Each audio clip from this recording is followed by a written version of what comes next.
Assalamualaikum warahmatullahi wabarakatuh. Halo teman-teman, di video kali ini kami kelompok 2 akan membahas mengenai sifat, fungsi, dan jenis-jenis bimbingan.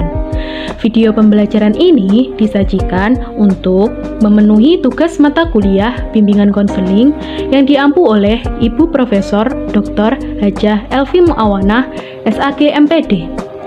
Adapun kelompok kami beranggotakan yang pertama Dwi Rohmatus Saadah, yang kedua Erliana Ainun Nadhiroh, yang ketiga Haddad Maulana, dan yang terakhir Khairul Rohmah Agustina. Tanpa berlama-lama lagi, mari kita simak penjelasan berikut ini. Pembahasan yang pertama mengenai sifat bimbingan. Sifat bimbingan menurut Andi Meppier dapat dijelaskan sebagai berikut. Yang pertama, pencegahan atau preventif, yaitu pemberian bantuan terutama kepada peserta didik sebelum peserta didik menghadapi kesulitan atau persoalan yang serius. Yang kedua, pengembangan atau development, yaitu usaha bantuan yang diberikan pada peserta didik dengan mengiringi perkembangan mentalnya yang dimaksudkan terutama untuk menetapkan jalan berpikir dan bertindaknya peserta didik hingga dapat berkembang secara optimal. Yang ketiga, penyembuhan atau kuratif, yaitu usaha bantuan yang diberikan pada peserta didik selama atau setelah peserta didik mengalami persoalan serius dengan maksud agar peserta didik terbebas dari kesulitan. Yang keempat, pemeliharaan atau treatment, yaitu usaha bantuan yang dimaksudkan terutama untuk memupuk dan mempertahankan kesehatan mental peserta didik yang bersangkutan bertahan dalam kesembuhan. Dari keempat sifat bimbingan tersebut, satu dengan yang lainnya sangat berbeda dalam penggunaannya yang luas.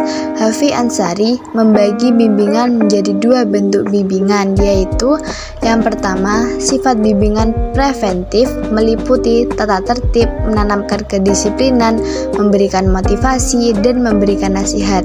Yang kedua, sifat bimbingan yang kuratif meliputi pemberitahuan, peringatan, hukuman, dan ganjaran. Saya akan melanjutkan pembacaan materi berikutnya, yaitu fungsi bimbingan. Fungsi bimbingan ada 5. Yang pertama, fungsi pemahaman. Fungsi pemahaman yaitu membantu peserta didik atau konseli agar memiliki pemahaman terhadap dirinya atau potensinya dan lingkungannya atau pendidikan, pekerjaan, dan norma agama. Berdasarkan pemahaman ini, individu diharapkan mampu mengembangkan potensi dirinya secara optimal dan menyesuaikan dirinya dengan lingkungan secara dinamis dan konstruktif. 2. Fungsi pencegahan atau preventif, yaitu upaya konselor untuk senantiasa mengantisipasi berbagai masalah yang mungkin terjadi dan berupaya untuk mencegahnya supaya tidak dialami oleh peserta didik. Melalui fungsi ini, konselor memberikan bimbingan kepada peserta didik tentang cara menghindari diri dari perbuatan atau kegiatan yang membahayakan dirinya. Yang ketiga, fungsi perbaikan atau kuratif, yaitu fungsi bimbingan yang bersifat penyembuhan. Fungsi ini berkaitan erat dengan upaya pemberian bantuan kepada peserta didik yang telah mengalami masalah, baik menyangkut aspek pribadi, sosial, belajar, maupun karir. Yang keempat, fungsi penyaluran, yaitu fungsi bimbingan dalam membantu individu memilih kegiatan ekstrakurikuler, jurusan atau program studi, dan memantapkan penguasaan karir atau jabatan yang sesuai dengan minat, bakat, keahlian, dan ciri-ciri kepribadian lainnya. Yang kelima, fungsi adaptasi, yaitu fungsi membantu para pelaksana pendidikan, khususnya konselor, guru, atau dosen untuk mengadaptasikan program pendidikan terhadap latar belakang pendidikan, minat, kemampuan, dan kebutuhan individu konseli. Untuk selanjutnya, kita akan membahas tentang jenis-jenis bimbingan. Yang pertama, bimbingan akademik atau bimbingan belajar. Bimbingan belajar atau akademik adalah bimbingan dalam menemukan cara yang tepat untuk mengatasi kesukaran-kesukaran dalam belajar. Bimbingan akademik atau belajar dilakukan dengan cara mengembangkan atau menciptakan suasana belajar mengajar yang kondusif agar terhindar dari kesulitan belajar. Mengembangkan cara belajar yang efektif, membantu individu agar sukses dalam belajar dan mampu menyesuaikan diri terhadap semua tuntutan program pendidikan.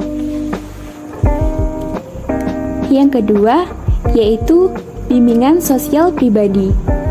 Bimbingan sosial pribadi merupakan bimbingan untuk membantu para peserta didik dalam menyelesaikan masalah-masalah sosial pribadi. Bimbingan sosial pribadi diarahkan untuk memantapkan kepribadiannya dan mengembangkan kemampuan peserta didik dalam menangani masalah-masalah yang peserta didik hadapi. Bimbingan ini diberikan dengan cara menciptakan lingkungan yang kondusif, interaksi pendidikan yang akrab, mengembangkan sistem pemahaman diri dan sikap-sikap yang positif, serta keterampilan-keterampilan sosial pribadi yang tepat. Yang ketiga, yaitu bimbingan karir.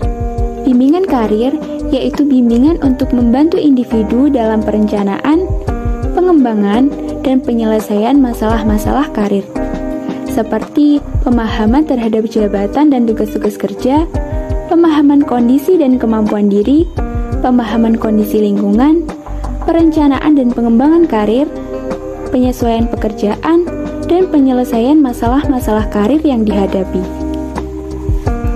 Bimbingan karir merupakan upaya bantuan terhadap individu agar dapat mengenal dan memahami dirinya, mengenal dunia kerjanya, dan mengembangkan masa depannya yang sesuai dengan bentuk kehidupannya yang diharapkan.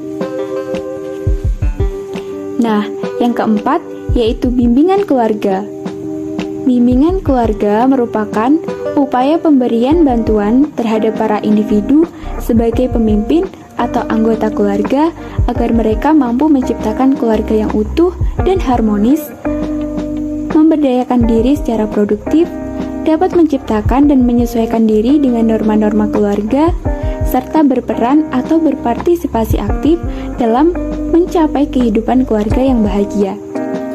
Bimbingan keluarga membantu individu memahami tugas dan tanggung jawabnya sebagai anggota keluarga, sehingga individu siap memahami kehidupan keluarga, serta membantu anggota keluarga dengan berbagai strategi dan teknik keluarganya yang sukses, harmonis, dan bahagia.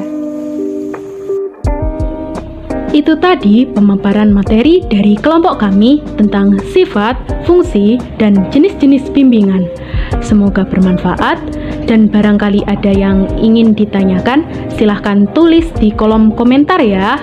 Sampai jumpa. Terima kasih. Wassalamualaikum warahmatullahi wabarakatuh.